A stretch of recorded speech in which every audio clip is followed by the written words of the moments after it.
Buenas noches. Hoy vamos a leer un capítulo de una novela que tengo inconclusa.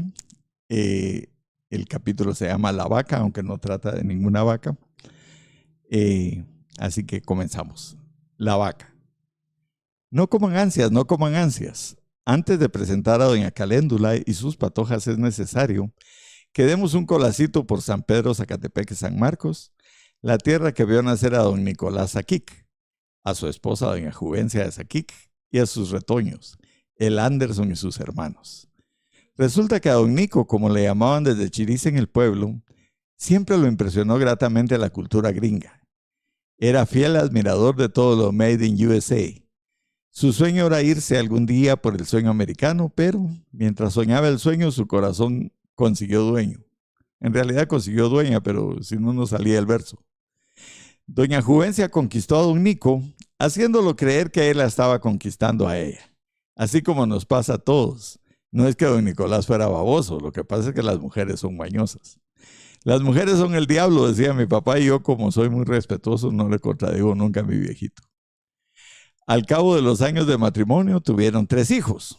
Don Nicolás, haciendo gala de su americanismo, bautizó a los 3 con nombres que sonaran lo más agringados posible. Nelson Zaquic Paquic fue el primogénito. Anderson Zaquic Paquic, a quien ya conocemos por robarle el corazón a doña Tere. Y el tercero, que fue con el que más se pulió en el nombre, Masterson Zaquic Paquic.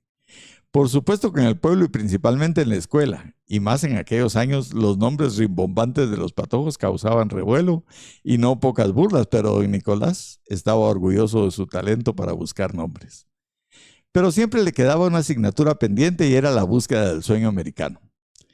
Una tarde de junio, en que suspiraba mientras veía en la tele una transmisión de un juego de béisbol, pensó que sus patojos ya estaban grandes y que realmente nunca se había dado la oportunidad de irse a quitar las ganas.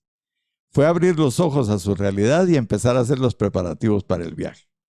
Le escribió a su compadre que tenía algunos años de vivir en Chicago y el compadre le facilitó bastante las cosas. Acuérdense que en esos años, los 80s, todavía era relativamente fácil emprender el viaje y permanecer en suelo estadounidense y conseguir trabajo.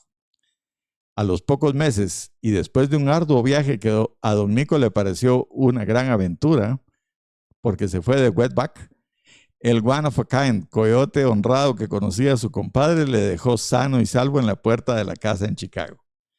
El compadre le instruyó como pudo en las usanzas de los inmigrantes en su comunidad y le consiguió un empleo que, aunque era mal pagado para los estándares gringos, era mucho más dinero que el que ganaba en su pueblo. De veras que aquí sí se recoge el pisto de a gordo, le había escrito a doña Juvencia en su primera carta. Una cosa le extrañó a don Nico, pero no le desagradó. Su compadre, que había nacido en el mismo caserío donde él nació en San Pedro, ahora hablaba con un precioso acento americano y usaba muchas palabras en inglés, al punto que hasta le costaba entenderle. Fue cosa de ponerle mucha atención y poco a poco empezó a imitar el acento tan bien que a los 2 meses de estar en Illinois nadie le hubiera creído que no había nacido en Oxford o en Boston. En términos prácticos, don Nico era un americano más de esos que hablan español con acento extraño, revuelto con muchas expresiones como oh my God, yeah, Jesus, shit, etcétera, etcétera. Y durante los 3 años and a half que trabajó allá juntó sus buenos dimes, o sea, fichitas. Pero aunque seguía encantado de todo lo que miraba y disfrutaba por allá, comenzó a sentir la nostalgia por el terruño y principalmente por doña Juvencia y sus hijos. Y es que ni don Nico ni doña Juvencia eran de los que se consiguen otra pareja cuando les falta el que tomaron por las 3 leyes en su debido tiempo. Y así como eran de fieles, ni volteaban a ver cuando pasaban especímenes del sexo opuesto por donde ellos estaban. Buenas oportunidades que se perdió don Nico con varias gringas que se enamoraban perdidamente de su look latino y de su chicanísimo acento. En fin, que cuando la nostalgia ya se volvió demasiado fuerte, con la misma certeza con la que se decidió a vivir su pedacito de sueño americano, se decidió a despertar de él, es decir, volverse a San Pedro con su familia. Empacó todos los tiliches que había juntado en los flea market los días en que no iba al factory en una troca Toyota que le consiguió el compadre. Se puso de acuerdo con a couple of partners que venían back to Guate, fuleó el tank en una station del neighborhood y Jule Canelo se vino de regreso. Contar todas sus peripecias del viaje sería escribir otro libro y de repente me animo, pero primero tengo que acabar este.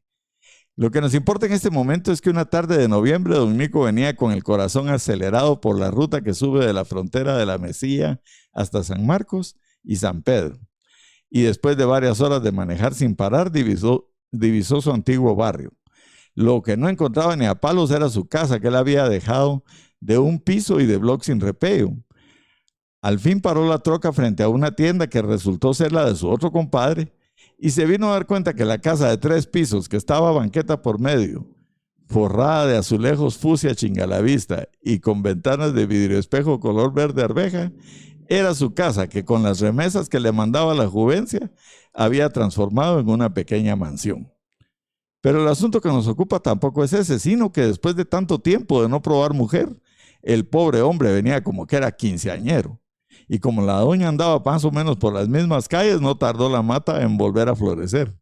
Y a exactos 9 meses de retornar a San Pedro, don Nicolás Saquic estaba bautizando otro retoño, al que en un arranque del más puro sentimiento demócrata le puso por nombre Kennedy Clinton Saquic Paquic.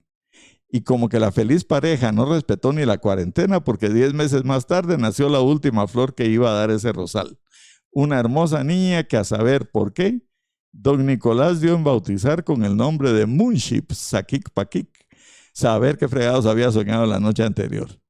Lo cierto es que la pobre doña Juvencia, que pasaba apenas para decir el nombre de sus hijos varones, con el de la nena sí echaba 4 cada vez que la llamaba, porque el nombre ella lo pronunciaba en vez de Moonship, Bullshit, y de cariño, la bullshitía. Y recuerda suscribirte y darle a la campanita.